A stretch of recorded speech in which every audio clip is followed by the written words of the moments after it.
サワディカー。はい。それではカーリー大学。私もですね、久しぶりにタイに戻ってきたので、これからは最近上げていたバイク旅の動画ではなくて、本の解説の方をね、また再開していきたいと思います。で、今回の参考文書としてはですね、こちらですね、龍馬が行くの3巻。司馬遼太郎先生の龍馬が行くが原作の方ですね。でね、この龍馬が行くの方なんですが、同じ漫画でも、大井龍馬っていう漫画があるんですよ。こっちの方はね、他の作者が書いた龍馬に関する漫画ですよ。こっちはこっちで結構日本では有名な漫画なんですよ。でね、この大井龍馬の方は全部で23巻で完結してるんですよ。一方で、こちらのですね、司馬遼太郎先生の、龍馬が行くの原作の方ですね。こっちの漫画の方は、このペースで進んでいくとしたら、結構細かい描写で描いているので、23巻以上のボリュームにはなっていくはずなんですよね。だから、そのあたりもですね、結構期待がされると言いますか、面白くなっていくと思いますよ。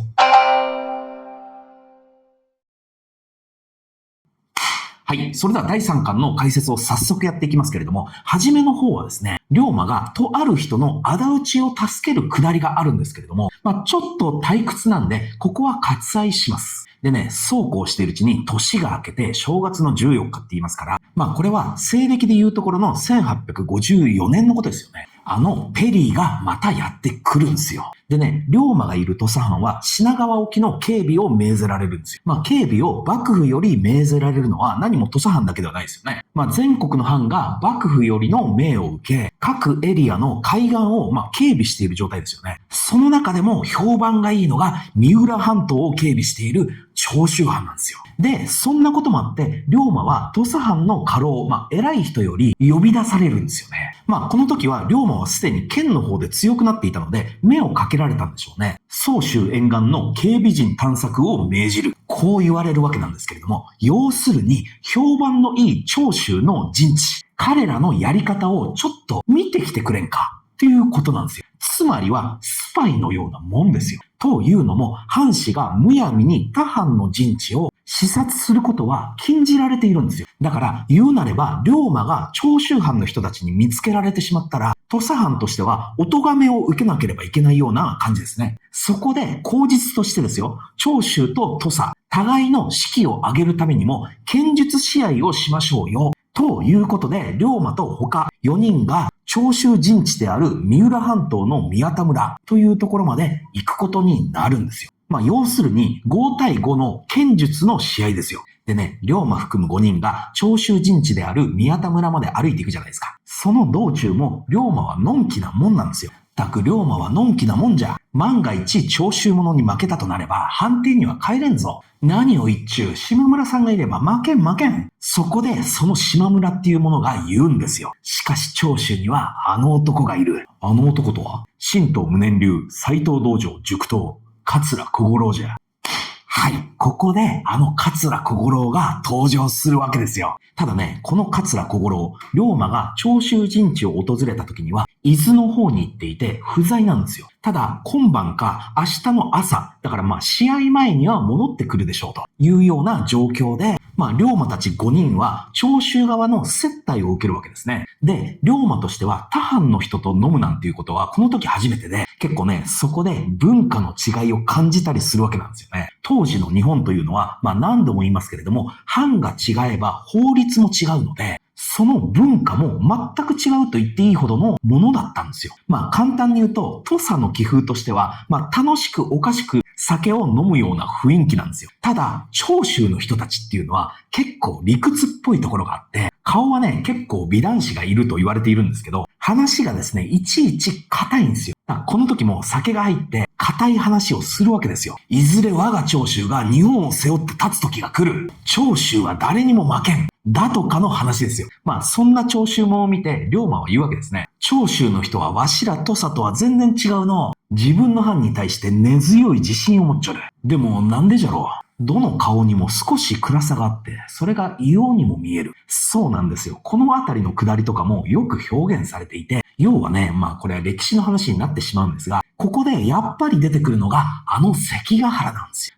この関ヶ原については、後々ね、このカーリー大学でもやっていくことになるんですけれども、単純に言うと、西暦で言うところの1600年、天下分け目の戦いと言われた、日本をね、もう東西で両断するような戦いがあったんですよ。その数、諸説あるにしても、ざっと10万対10万。この戦いに東軍が勝って開かれたのが、この今の龍馬が生きている時代の日本の政府である江戸幕府。で、この関ヶ原の戦いに負けたのが、西軍に属していた、土佐、長州だとか、あとは後々に出てくる薩摩とかですね。だから全部負け組の方なんですよね。土佐も長州も薩摩も。ただし、同じ負け組であっても、徳川家に対する対処の仕方が違っていたんですよね。簡単に言うと、薩摩なんかはですね、もう政治の仕方が上手くて、要は何のお咎めも受けていないんですよ。一方で、長州。これはですね、いろいろな事情はあるにしても、ひどい仕打ちを受けているんですよね。長州の毛利家というのは、もともとは広島を拠点として、あの辺り一帯のエリアを、11カ国分の領地を得ていたんですけれども、関ヶ原の敗戦によって、防長2州、だから11カ国分の領地を持っていたのを、たったの2国分の領地にまで減らされてしまったんですよ。だからこの時の長州藩士も言うわけですよ。我ら長州は徳川に恨みこそあれ、恩など感じたこともない。ここなんですよ。ここが長州の本音の部分ですよね。これが後々のエネルギーの元になっていくわけですよ。では、土佐の事情はどうでしょう？土佐っていうのは、もともとは長宗我部というファミリーが治めていた国なんですよ。龍馬の先祖の人たちですよね。で、この長宗我部ファミリーというのは、関ヶ原で負けたことによって改易。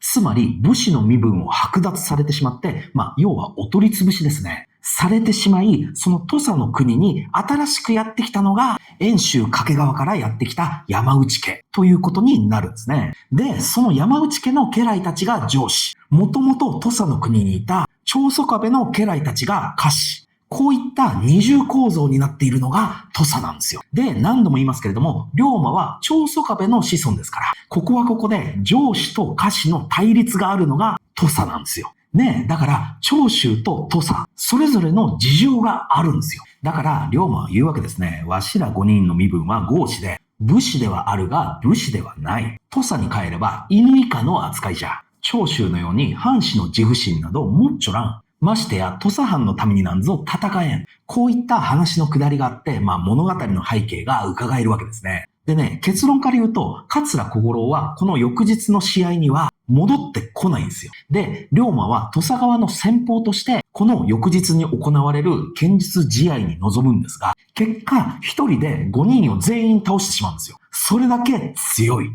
で、長州側としては、龍馬の強さに驚きながらも、桂がいたらなぁという思いはあるわけですよ。実際、桂も相当強いんですよ。そこで物語は桂について深く掘り下げていくわけですね。はい。それではこの桂小五郎、長州藩の武士になったのは8歳の時なんですよ。そうなんですよ。この桂小五郎っていうのは、もともとは武士ではないんですね。お医者さんのせがれなんですよ。で、当時のよくある話で、桂という武家の家があって、その当主には子供がいないと。後継ぎがいない。しかも、その当主、桂さんは病弱ともあって、先は長くないと。でね、もし、この桂さんがそのまま亡くなってしまったらどうなるか。この桂という武家のファミリーは、そこで途絶えてしまうわけですよね。いいですか？本来、名字、だからファミリーネームがあるのは武士階級だけなんですよ。その武士において、そのファミリーが途絶えるということは、これほどの先祖に対する不忠はないわけですよ。もうね、最悪の不名誉なことなんですよ。だから、当時よく行われていたのが、他の家から養子を迎えるということで、その家をなんとか繋いでいっていたわけですよ。そこで指名されたのがこの小五郎。当時は和田小五郎だったんですけれども、彼が8歳の時に桂家の養子となって桂小五郎。れっきとした桂家の当主。武士になるわけですよ。でね、この桂小五郎という人は、もともとは活発な性格ではなかったんですよ。なのにですよ、運命のいたずらもあってか、武士になってしまったじゃないですか。父親からも言われるわけですよ、小五郎。お前は元が武士ではない。だからこそ、人一倍の武士になれるよう精進するのだ。そんなプレッシャーがあるわけですよ。でね、この8歳の小五郎が橋で川を眺めてため息をついてるんですよ。するとね、子供のくせに随分なため息をつきますね。と言って登場してくるのが吉田虎次郎。吉田松陰なんですよ。このあたりがですね、非常に面白い。でね、この吉田虎次郎。この動画では便宜上松陰という風に呼び方を統一しますけれども、松陰が言うわけですね。なるほど。それで突然武士になってしまった。はい。体も弱いし、到底強くて立派な武士になどなれはしません。父上からは人一倍の武士になれるよう精進しろと言われ、はいと返事はしたものの、本や詩の読み書きは好きですが、剣術などはできません。それはできないのではなくやらないのです。君がこの先、どんなに立派な目的や心を持った武士になったとしても、行動しないのであれば、それはこの世にいないも同然。こんなことを言うわけですよ。行動ありきの朱子学を好む吉田松陰ならではの言葉ですよね。行動しないのならば、それはこの世にいないも同然。いやー、かっこいいですね。でね、時は経ち、桂小五郎は16歳。元気がなくて、毎日ぼーっとしてるんですよ。というのも、小五郎のお姉さんとお母さんが立て続けに亡くなってしまうんですよね。で、その日も川沿いのところでもうぼーっとしてるんですよ。僕はもう武士になどならん。ということまで言う始末。これを見かねた友達が、藩の明倫館という学校があるんですけど、そこに誘うわけなんですよ。嫌だね。あんな古臭い兵学講義など聞いてはいられん。こう言って、桂は初め断るんですけど、だったらなおさらですと。新しく入った兵学士藩は、藩の古い体制を変えようとしているんです。それが吉田松陰ですね。物語の中では、8年ぶりの再会ですよ。私の講義では初めて見ますね。お名前は桂小五郎です。では、桂くんの思う兵学とは何ですか？兵学とは常に新しい知識、技術を吸収し、学ぶことだと考えます。したがって、ここの先生方が教える数百年前の兵学など、もはや古い。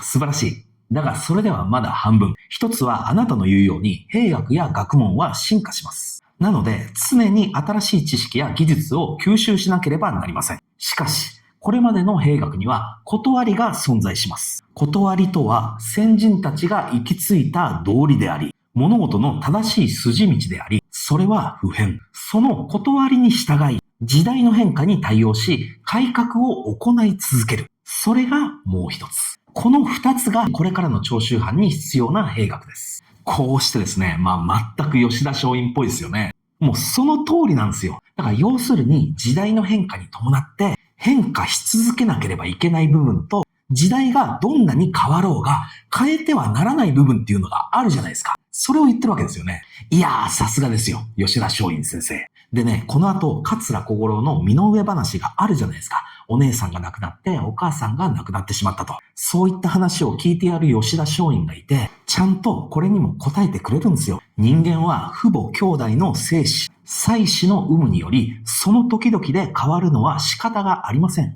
だからこそ、志は捨ててはならぬ。心を殺してはならぬのです。心が死ねば生きていても仕方がない。しかし、魂が残っていれば、たとえ体が滅んでいても意味があるものです。では、母の人生に何の意味があったんですか？この世に桂小五郎を残したではないか。お母上の人生に意味があったのかなかったのかは、あなたがこれから作ればよいのです。こうして桂小五郎は人一倍の武士になれるように剣術修行に励むわけですよ。で、その結果として江戸に剣術修行に行って、わずか1年で斎藤道場の塾頭まで上り詰めると。ねえ、もう斎藤道場っつったら当時の江戸三大道場の一つですよ。これってものすごいことですから。このような桂小五郎だからこそ、長州側としては不完全燃焼しているわけですよ。桂がいてくれればなということなんですよ。でね、その剣術試合が終わった後、みんなは土佐藩邸の方まで帰るじゃないですか。ただ、龍馬はまだ帰れないですよね。本来の目的、長州陣地を視察するミッションが残ってますから。